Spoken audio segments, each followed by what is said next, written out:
السلام علیکم ورحمۃ اللہ وبرکاتہ۔ اللہ تعالیٰ کی حمد و ثنا کے بعد لاکھوں درود و سلام جناب نبی اکرم صلی اللہ علیہ وسلم پر، جنہیں رحمت للعالمین بنا کر بھیجا گیا، اور آپ صلی اللہ علیہ وسلم کی زندگی ہمارے لیے بہترین نمونہ ہے۔ اللہ تعالیٰ سورہ مائدہ میں فرماتے ہیں، الیوم اکملت لکم دینکم واتممت علیکم نعمتی ورضیت لکم الاسلام دینا۔ اے مسلمانوں، آج میں نے تمہارے لیے تمہارا دین مکمل کر دیا ہے اور تم پر اپنی نعمت پوری کر دی ہے، اور تمہارے لیے اسلام کو بطور دین پسند کر لیا ہے۔ یہ آیت 9 ذی الحجہ 10 ہجری کو میدان عرفات میں نازل ہوئی۔ اس کے نازل ہونے کے 3 ماہ بعد رسول اللہ صلی اللہ علیہ وسلم یہ کامل اور اکمل دین امت کو سونپ کر رفیق اعلیٰ سے جا ملے اور امت کو یہ وصیت کر گئے، میں تمہارے اندر 2 چیزیں چھوڑے جا رہا ہوں، جب تک تم انہیں مضبوطی سے پکڑے رہو گے ہرگز گمراہ نہیں ہوگے، اللہ کی کتاب اور اس کے نبی صلی اللہ علیہ وسلم کی سنت۔ معزز سامعین، معلوم ہوا کہ اسلام کتاب و سنت میں محدود ہے، اور یہ بھی ثابت ہوا کہ مسئلہ و فتویٰ کوئی بھی ہو، صرف وہی صحیح اور قابل عمل ہے جو قرآن و حدیث سے مدلل ہو۔ نبی اکرم صلی اللہ علیہ وسلم فرماتے ہیں، میری تمام امت جنت میں داخل ہوگی سوائے اس کے جس نے انکار کیا۔ لوگوں نے پوچھا کہ اے اللہ کے رسول صلی اللہ علیہ وسلم، انکار کرنے والا کون ہے؟ تو آپ صلی اللہ علیہ وسلم نے فرمایا، جس نے میری اطاعت کی وہ جنت میں داخل ہوا، اور جس نے میری نافرمانی کی تو اس نے انکار کیا۔ صحیح بخاری حدیث نمبر 7280۔ سیدنا عرباض بن ساریہ رضی اللہ تعالی عنہ روایت کرتے ہیں کہ ایک دن رسول اللہ صلی اللہ علیہ وسلم نے ہمیں نماز پڑھائی، پھر آپ ہماری طرف متوجہ ہوئے اور مؤثر نصیحت فرمائی۔ واز سن کر ہماری آنکھوں سے آنسو جاری ہو گئے اور دل دہل گئے۔ ایک شخص نے کہا، اے اللہ کے رسول صلی اللہ علیہ وسلم، یہ واز تو ایسا ہے جیسے کسی رخصت کرنے والے کا ہوتا ہے، اس لیے ہمیں خاص وصیت کیجیے۔ آپ صلی اللہ علیہ وسلم نے فرمایا، میں تمہیں وصیت کرتا ہوں کہ اللہ سے ڈرتے رہنا اور اپنے امیر کی جائز بات سننا اور ماننا، اگرچہ تمہارا امیر حبشی غلام ہی ہو۔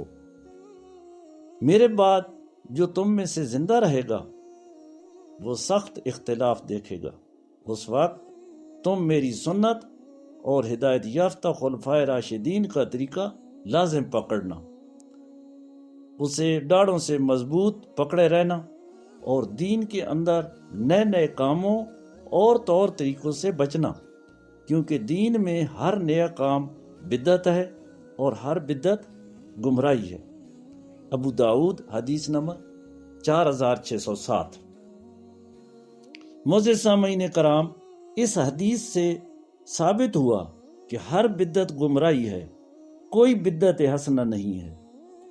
عبداللہ بن عمر رضی اللہ تعالیٰ عنہ فرماتے ہیں، ہر بدعت گمراہی ہے، خواہ لوگ اسے اچھا سمجھے۔ حدیث کے معاملے میں چھان بین اور احتیاط۔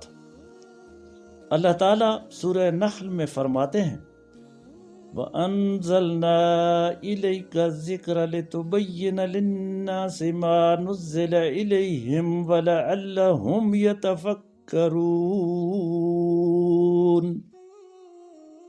اور ہم نے آپ کی طرف ذکر قرآن مجید نازل کیا ہے تاکہ آپ صلی اللہ علیہ وسلم لوگوں کے لیے بیان کریں جو کچھ ان کی طرف نازل کیا گیا ہے، تاکہ وہ غور و فکر کریں۔ نبی اکرم صلی اللہ علیہ وسلم نے فرمایا، یاد رکھو مجھے قرآن مجید اور اس کے ساتھ اس جیسی ایک اور چیز یعنی حدیث دی گئی ہے ابو داؤد حدیث نمبر 4604۔ جس طرح اللہ تعالیٰ نے اپنی اطاعت کو فرض کیا ہے، اسی طرح اپنے رسول صلی اللہ علیہ وسلم کی اطاعت بھی فرض قرار دی ہے۔ اللہ پاک سورہ محمد میں فرماتے ہیں، یا ایھا الذین آمنوا اطیعوا اللہ واطیعوا الرسول ولا تبطلوا اعمالکم، اے اہل ایمان، اللہ کی اطاعت کرو اور اس کے رسول صلی اللہ علیہ وسلم کی اطاعت کرو، اور اس اطاعت سے ہٹ کر اپنے اعمال باطل نہ کرو۔ معلوم ہوا کہ قرآن مجید کی طرح حدیث نبوی صلی اللہ علیہ وسلم بھی شرعی دلیل اور حجت ہے، مگر حدیث سے دلیل لینے سے قبل اس بات کا علم ہونا ضروری ہے کہ آیا یہ حدیث رسول اللہ صلی اللہ علیہ وسلم سے ثابت بھی ہے یا نہیں۔ نبی کریم صلی اللہ علیہ وسلم نے فرمایا، آخری زمانے میں دجال اور کذاب ہوں گے، وہ تمہیں ایسی ایسی احادیث سنائیں گے جنہیں تم نے اور تمہارے آباء و اجداد نے نہیں سنا ہوگا، لہٰذا ان سے اپنے آپ کو بچانا، کہیں ایسا نہ ہو کہ وہ تمہیں گمراہ کر دیں اور فتنے میں ڈال دیں۔ صحیح مسلم حدیث نمبر 7۔ نبی اکرم صلی اللہ علیہ وسلم نے مزید فرمایا کہ جو شخص مجھ پر عمدن جھوٹ بولے تو وہ اپنا ٹھکانہ آگ میں بنا لے۔ صحیح بخاری احادیث 107، 108 اور 110۔ نبی کریم صلی اللہ علیہ وسلم نے فرمایا، آدمی کے لیے جھوٹا ہونا یہی کافی ہے کہ وہ ہر سنی سنائی بات بیان کر دے، یعنی آدمی کے جھوٹا ہونے کے لیے یہی کافی ہے کہ وہ ہر سنی سنائی بات بیان کر دے۔